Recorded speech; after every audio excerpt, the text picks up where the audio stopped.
क्या आप जानते हैं समुद्र के बीच बुर्ज अल अरब होटल को कैसे बनाया गया? ये दुनिया की सबसे महंगी होटल है, जिसके अंदर इतना सोना है कि जिससे 3 फुटबॉल की ग्राउंड्स को कवर किया जा सकता है। दुबई शेख को जब पता चला कि 2016 तक दुबई का सारा तेल खत्म हो सकता है, तो इस खबर से दुबई शेख काफी परेशान हो गए, क्योंकि वो तेल से ही तो पैसा कमाते थे।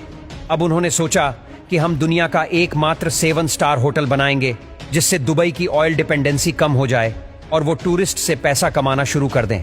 दोस्तों, ये 7 स्टार होटल को बनाने में 7.8 बिलियन डॉलर्स का खर्चा आया, जितने में वो 5 बुर्ज खलीफा और भी खड़े कर सकते थे। दुबई शेख की डिमांड थी कि वो होटल पानी में खड़ा होना चाहिए, और जब सारा काम खत्म हो गया तो शेख ने इंजीनियर से कहा कि उन्हें एक इस पर हेलीपैड और फ्लोटिंग रेस्टोरेंट भी चाहिए। लेकिन इंजीनियर्स अगर इस पर हेलीपैड और फ्लोटिंग रेस्टोरेंट बनाते तो सारा होटल गिर भी सकता था।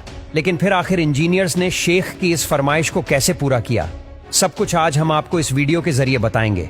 सबसे पहले तो समुद्र में बड़े बड़े पत्थरों से एक आर्टिफिशियल आइलैंड बनाया गया। इस आइलैंड के बनने के कुछ ही समय बाद एक समुद्री तूफान आया और उसने पूरे आइलैंड को ही हिला दिया। सभी सोच में पड़ गए कि जब एक तूफान ने इस आइलैंड को इतना नुकसान पहुंचा दिया, तो फिर अगर इस पर होटल बन गया तो उसका क्या होगा। पहले तो किसी को समझ नहीं आ रहा था कि क्या करना चाहिए, तब तक काम को भी बंद करना पड़ा।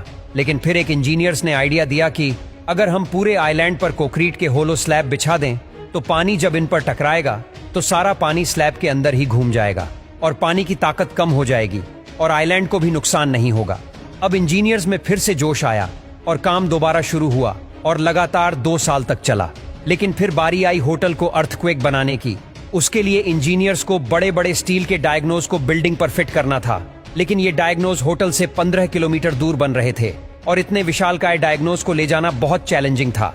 लेकिन फिर जैसे तैसे 15 किलोमीटर के उस सारे रास्ते के ट्रैफिक को बंद करके डायग्नोज को साइड तक पहुंचाया गया। और फिर जब इन डायग्नोज को उठाने की बारी आई तो पता चला कि दुबई में कोई इतनी हाईटेक लिफ्टिंग मशीन ही नहीं थी, क्योंकि हर एक डायग्नोज का वजन 165 टन था और इस काम को अंजाम देने के लिए स्पेशली सिंगापुर से लिफ्टिंग मशीन मंगवाई गई। दुबई की गर्मी में अगर इस डायग्नोज को वैसे ही फिट करते तो गर्मी की वजह से स्टील का साइज बढ़ जाता और होटल गिर भी सकता था। और इसीलिए इंजीनियर्स ने खास तरह की वॉशर को डिजाइन किया, जिससे चाहे स्टील का साइज बढ़ भी जाए फिर भी बिल्डिंग को कोई नुकसान ना हो। जब दुबई शेख इस होटल को चेक करने आए तो उन्हें यह बिल्कुल पसंद नहीं आया।